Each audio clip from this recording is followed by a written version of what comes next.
নমস্কার বন্ধুরা, আজ আমি শিলাদিত্য গল্পের পরবর্তী অংশের প্রশ্নোত্তরগুলো আলোচনা করব। আশা করি 7 নম্বর পর্যন্ত প্রশ্ন বুঝতে কারোর অসুবিধা হয়নি। যদি কারোর কিছু অসুবিধা হয়ে থাকে আমাকে একটা টেক্সট করলে ভালো হয়। 8 নম্বর প্রশ্ন, ব্রাহ্মণ সুভাগাকে সূর্যমন্ত্র শিক্ষা দিলেন। ব্রাহ্মণ সুভাগাকে কবে কখন সূর্যমন্ত্র শিক্ষা দিলেন? এই মন্ত্রের বৈশিষ্ট্য কী? সূর্যমন্ত্র শিক্ষা দেওয়ার পর ব্রাহ্মণের কী পরিণতি হয়? প্রদত্ত উদ্ধৃতাংশটি শিশু সাহিত্যিক অবনীন্দ্রনাথ ঠাকুরের লেখা রাজকাহিনী গ্রন্থের অন্তর্গত শিলাদিত্য গল্পের অংশ। প্রথম প্রশ্ন আছে, ব্রাহ্মণ সুভাগাকে কবে কখন সূর্যমন্ত্র শিক্ষা দিলেন? এই প্রশ্নটা 4 নম্বর প্রশ্নের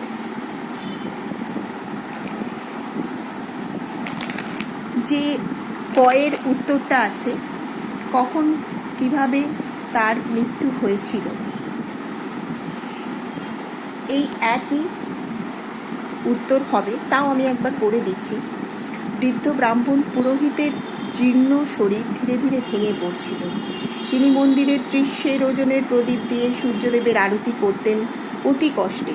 তার কষ্ট দেখে সুভাগা একটি 100 ওজনের প্রদীপ এনে তাকে সেটি দিয়ে আরতি করতে বলে। কিন্তু ব্রাহ্মণ তাকে জানায় যে তিনি সকালে যে প্রদীপ দিয়ে আরতি করেছেন সন্ধ্যাতেও সেই প্রদীপেই আরতি করবেন। ওই দিন দ্বীপ্রহরে ব্রাহ্মণ সুভাগাকে সূর্যমন্ত্র শিক্ষা দেন। এই প্রশ্নের উত্তরটা এইটুকুই হবে। এই মন্ত্রের বৈশিষ্ট্য কি? পরবর্তী প্রশ্ন, এই মন্ত্রের বৈশিষ্ট্য কি? সূর্য মন্ত্রের গুণে সূর্যদেব স্বয়ং এসে ভক্তকে দর্শন দেন, কিন্তু এই মন্ত্র একবার ছাড়া দ্বিতীয়বার উচ্চারণ করলে ভক্তের মৃত্যু অবশ্যম্ভাবী। সূর্যমন্ত্র শিক্ষা দেওয়ার পর ব্রাহ্মণের কী পরিণতি হয়? সুভাগাকে সূর্যমন্ত্র শিক্ষা দেওয়ার পর সন্ধিক্ষণে সন্ধ্যার অন্ধকারে ব্রাহ্মণ সূর্যদেবের আরতি করেন। আরতি শেষ করার পর ব্রাহ্মণের জীবনাবসান হয় এবং সূর্যদেবও সমস্ত পৃথিবী অন্ধকার করে অস্ত যান। 9 নম্বর প্রশ্ন, হে আমার প্রিয় ভক্ত, এই বালিকাকে আশ্রয় দাও। কে বলেছে? কোন বালিকার কথা বলা হয়েছে? প্রদত্ত উদ্ধৃতাংশটি শিশু সাহিত্যিক অবনীন্দ্রনাথ ঠাকুরের লেখা রাজকাহিনী গ্রন্থের শিলাদিত্য গল্পের অংশ। উক্তিটির বক্তা স্বয়ং সূর্যদেব। সূর্য মন্দিরে একদিন পৌষ মাসের প্রথম দিকে সূর্যাস্তের পর এক ব্রাহ্মণ কন্যা ম্লান মুখে মন্দিরের বৃদ্ধ ব্রাহ্মণ পুরোহিতের কাছে আশ্রয়প্রার্থী হয়ে আসেন। তিনি ছিলেন গুর্জর দেশের ব্রাহ্মণ দেবাদিত্যের একমাত্র কন্যা। তার নাম ছিল সুভাগা। এই কন্যার কথাই বলা হয়েছে। দ্বিতীয় প্রশ্ন, কেন সে সেখানে আশ্রয় নিতে এসেছিল? এই প্রশ্নের উত্তরটা 3 ক্ষয়ের প্রশ্নের উত্তরের সঙ্গে একই হবে। আমি 3 ক্ষয়ের প্রশ্নের উত্তরটা পড়ছি আর একবার। কন্যাটি বল্লভীপুরে সূর্য মন্দিরে আশ্রয় চেয়েছিল। কন্যাটি বিয়ের রাতে বিধবা হওয়ার অপরাধে দুর্ভাগী বলে সকলে মিলে তাকে দেশ ছাড়া করেছিল। প্রথমে তার মা সঙ্গে থাকলেও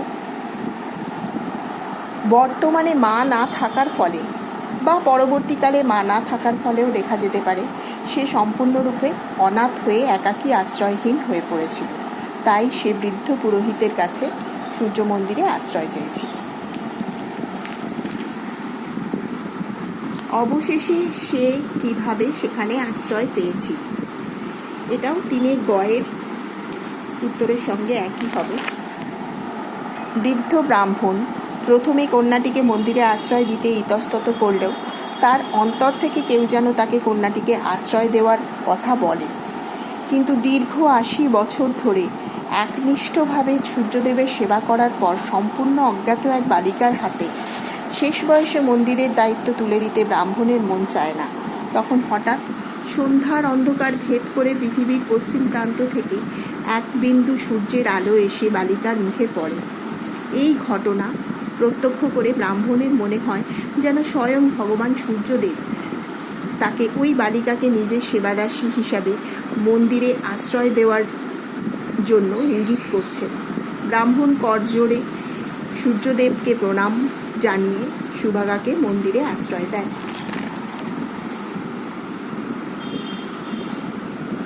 10 নম্বর প্রশ্ন, সুভাগা একলা পড়লেন। সুভাগা কে? উদ্ধৃতাংশটি শিশু সাহিত্যিক অবনীন্দ্রনাথ ঠাকুরের লেখা রাজকাহিনী গ্রন্থের অন্তর্গত শিলাদিত্য গল্পের অংশ। সুভাগা হলেন গুর্জর দেশের ব্রাহ্মণ দেবাদিত্যের একমাত্র কন্যা। সে কোথায় আশ্রয় পেয়েছিল? সুভাগা বল্লভীপুরের সূর্য মন্দিরে আশ্রয় পেয়েছিল। কেন সে একলা হয়ে গেছে? সুভাগা সূর্য মন্দিরে আশ্রয় পাওয়ার পর দীর্ঘদিন ধরে পিতৃসম বৃদ্ধ ব্রাহ্মণ পুরোহিতের সাহচর্যে ছিলেন। ব্রাহ্মণের কাছ থেকে তিনি মন্দিরের সমস্ত কাজ শিখে নিয়েছিলেন। বৃদ্ধের সঙ্গে তিনিও মন্দিরে সূর্যদেবের সেবায় নিয়োজিত ছিলেন। কিন্তু ব্রাহ্মণের মৃত্যুর পর প্রকাণ্ড মন্দিরে সুভাগা সম্পূর্ণরূপে নিঃসঙ্গ হয়ে পড়েন। পতিপুত্রহীনা বিধবা নির্বান্ধব সুভাগা একলা মন্দিরে দিন কাটাতে থাকেন। 11 নম্বর প্রশ্ন, এমন সময় ঝড়ের মতো গায়েব এসে পিতলের প্রদীপটা কেড়ে নিয়ে টান মেরে ফেলে দিলেন। গায়েব কে? উদ্ধৃতাংশটি শিশু সাহিত্যিক অবনীন্দ্রনাথ ঠাকুরের লেখা রাজকাহিনী গ্রন্থের অন্তর্গত শিলাদিত্য গল্পের অংশ। গায়েব হলেন সূর্যদেবের বরপুত্র ও সুভাগার ছেলে। সে ঝড়ের মতো কোথা থেকে এসে কার হাত থেকে প্রদীপ টেনে ফেলে দেয়? গায়েব পাঠশালা থেকে এসে গায়েবীর হাত থেকে প্রদীপ টেনে ফেলে দেয়। এর ফলে কি হয়? প্রদীপ ছুঁড়ে ফেলার ফলে নিরেট পিতলের প্রদীপ পাথরের দেওয়ালে লেগে ঝনঝন শব্দে চুরমার হয়ে ভেঙে যায় এবং সূর্যদেবের মূর্তি আঁকা একখানি কালো পাথর মন্দিরের দেওয়াল থেকে খসে পড়ে। 12 নম্বর প্রশ্ন, গায়েব বুঝলেন মা আর নেই। মা না থাকার কারণ কি? উদ্ধৃতাংশটি শিশু সাহিত্যিক অবনীন্দ্রনাথ ঠাকুরের লেখা রাজকাহিনী গ্রন্থের অন্তর্গত শিলাদিত্য গল্পের অংশ। গায়েব তার পিতৃপরিচয় জানার জন্য অস্থির হয়ে উঠলে তার মা সুভাগা তাকে নানাভাবে বোঝানোর চেষ্টা করেন যে ভগবান সূর্যদেবই তার পিতা। কিন্তু গায়েব সে কথা মানতে অসম্মত হলে সুভাগা বাধ্য হয়ে জীবনে দ্বিতীয়বার সূর্যমন্ত্র উচ্চারণ করেন সূর্যদেবের সামনে গায়েবকে তার প্রকৃত পিতৃপরিচয় জানানোর জন্য। মন্ত্রোচ্চারণের ফলে সূর্যদেব প্রচণ্ড মূর্তিতে দর্শন দেন এবং তার প্রচণ্ড তেজে সুভাগার সুন্দর শরীর জ্বলে পুড়ে ছাই হয়ে যায়। গায়েব সূর্যদেবকে তার মা কোথায় জিজ্ঞাসা করলে সূর্যদেব কোনো উত্তর না দিয়ে গায়েবকে পাষাণের উপর রাশিকৃত ছাই দেখিয়ে দেন। তখন গায়েব বুঝতে পারেন যে তার মা আর নেই, তার মায়ের জীবনাবসান ঘটেছে।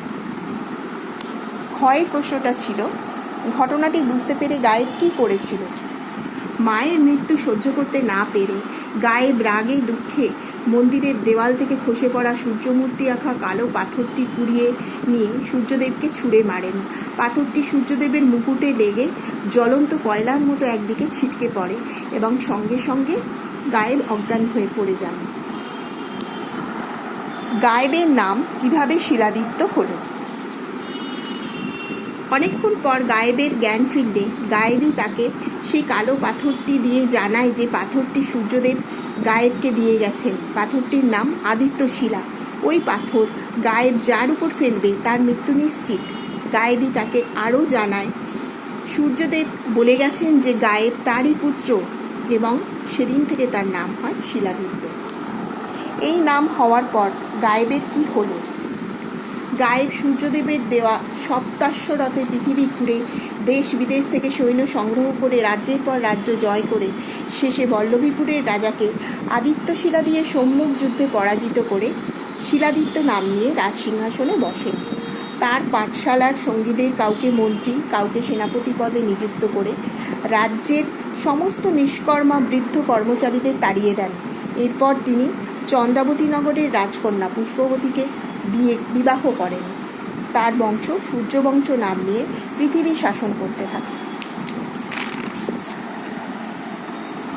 13 নম্বর প্রশ্ন, ওই নাও ভাই আদিত্য শিলা, কে কাকে কখন একথা বলেছে? উদ্ধৃতাংশটি শিশু সাহিত্যিক অবনীন্দ্রনাথ ঠাকুরের লেখা রাজকাহিনী গ্রন্থের অন্তর্গত শিলাদিত্য গল্পের অংশ। গায়েব অজ্ঞান হয়ে যাওয়ার অনেকক্ষণ পর তার জ্ঞান ফিরলে গায়েবই তাকে একথা বলেছে। আদিত্য শিলার বিশেষ গুণটি কি? আদিত্য শিলার বিশেষ গুণটি হল এই শিলা গায়েব যার উপর ফেলবে তার মৃত্যু অবধারিত হবে। সূর্যদেব আশীর্বাদ স্বরূপ তার পুত্র গায়েবকে এই শিলা দিয়েছিলেন। বক্তা সেই সঙ্গে আর কি বলেছে? গায়েবী তাকে আরও জানায় যে সূর্যদেব বলে গেছেন গায়েব তারই পুত্র। ওই দিন থেকে গায়েবের নাম হয় শিলাদিত্য। তার বংশ সূর্যবংশ নাম নিয়ে পৃথিবী শাসন করবে এবং গায়েব সূর্যদেবকে স্মরণ করলেই সূর্যকুণ্ড থেকে 7টি ঘোড়াযুক্ত সূর্যের রথ তার জন্য উঠে আসবে। রথটির নাম সপ্তাশ্ব রথ। ওই সপ্তাশ্ব রথে চড়ে আদিত্য শিলা নিয়ে গায়েব পৃথিবী জয় করতে সক্ষম হবে। যাও ভাই সপ্তাশ্ব রথে, আদিত্য শিলা হাতে পৃথিবী জয় করে এসো। সপ্তাশ্ব রথ কি? উদ্ধৃতাংশটি শিশু সাহিত্যিক অবনীন্দ্রনাথ ঠাকুরের লেখা রাজকাহিনী গ্রন্থের অন্তর্গত শিলাদিত্য গল্পের অংশ। সপ্তাশ্ব রথ হল 7টি ঘোড়াযুক্ত সূর্যের রথ। গায়েব মনে মনে সূর্যদেবকে স্মরণ করলেই সূর্যকুণ্ড থেকে ওই সপ্তাশ্ব রথ উঠে আসবে, যাতে চড়ে আদিত্য শিলা হাতে গায়েব সমস্ত যুদ্ধে জয়লাভ করতে পারবে। গায়েব কিভাবে পৃথিবী জয় করলেন?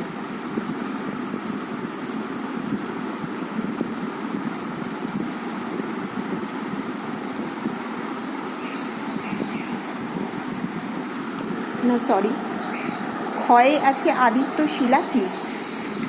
আদিত্য শিলা হলো সূর্য মন্দিরের দেওয়াল থেকে খসে পড়া সূর্যমূর্তি আঁকা একটি কালো পাথর, যা সূর্যদেবের মুকুট লক্ষ্য করে গায়েব ছুঁড়ে মেরেছিলেন এবং পাথরটি মুকুটে লেগে জ্বলন্ত কয়লার মতো ছিটকে পড়েছিল। সূর্যদেবের সংস্পর্শে আসায় পাথরটি দৈব গুণ অর্জন করেছিল। সূর্যদেব আশীর্বাদ স্বরূপ তার বরপুত্র গায়েবকে ওই শিলা দিয়ে গিয়েছিলেন। সূর্যদেবের আশীর্বাদে ওই শিলা গায়েব যার উপরে ফেলবে তার মৃত্যু অবধারিত হবে। গয়ের প্রশ্নটা আছে গায়েব কিভাবে পৃথিবী জয় করলেন। এটা এইমাত্র আমি পড়লাম, 12 ঘয়ের প্রশ্নের উত্তরের সঙ্গে একই হবে। 15 নম্বর প্রশ্ন, সেই তার সর্বনাশ করল। কে সর্বনাশ করল? উদ্ধৃতাংশটি শিশু সাহিত্যিক অবনীন্দ্রনাথ ঠাকুরের লেখা রাজকাহিনী গ্রন্থের অন্তর্গত শিলাদিত্য গল্পের অংশ। শিলাদিত্য তার পাঠশালার এক সঙ্গীকে মন্ত্রী নিযুক্ত করেছিলেন। এই ব্যক্তিটিকে শিলাদিত্য সবচেয়ে বেশি ভালোবাসতেন এবং বিশ্বাস করতেন। এই মন্ত্রী বিশ্বাসঘাতকতা করে শিলাদিত্যের সর্বনাশ করে। কিভাবে সর্বনাশ করল? একমাত্র শিলাদিত্যের মন্ত্রী জানতেন যে শিলাদিত্য সূর্য কুণ্ডের তীরে উপাসনা করলে কুণ্ডের জল থেকে তার জন্য সপ্তাশ্ব রথ উঠে আসে, যাতে চড়ে যুদ্ধে গেলে তার জয় অবশ্যম্ভাবী। এই মন্ত্রী তুচ্ছ পয়সার লোভে সিন্ধু পাড়ে শ্যামনগরের পারদ নামে অসভ্য একদল জবনের সঙ্গে ষড়যন্ত্র করে গো রক্তে পবিত্র কুণ্ড অপবিত্র করে দেয়। এর পরিণতি কি হল? মন্ত্রীর এই বিশ্বাসঘাতকতার জন্য পারদরা বল্লভীপুর আক্রমণ করলে যুদ্ধের দিন শিলাদিত্য সূর্যকুণ্ডের তীরে সূর্যের উপাসনা করা সত্ত্বেও কুণ্ডের নীল জল ভেদ করে সপ্তাশ্ব রথ উঠে আসে না। শিলাদিত্য 7টা ঘোড়ার নাম ধরে বারবার ডাকলেও কুণ্ডের জল স্থির হয়েই রয়ে যায়। ব্যর্থ হয়ে শিলাদিত্য সাধারণ রাজরথে চড়ে যুদ্ধে যান এবং এই যুদ্ধেই তিনি নিহত হন। সূর্যাস্তের সঙ্গে সঙ্গে সূর্যদেবের বরপুত্র শিলাদিত্যও অস্ত যান। বিধর্মী শত্রুরা সোনার মন্দির ভেঙে চুরে বল্লভীপুর ছাড়খাড় করে দিয়ে চলে যায়। নমস্কার। পরের ভিডিওতে অন্য কোনো চ্যাপ্টার সম্পর্কে প্রশ্নোত্তর পর্ব আলোচনা করা থাকবে।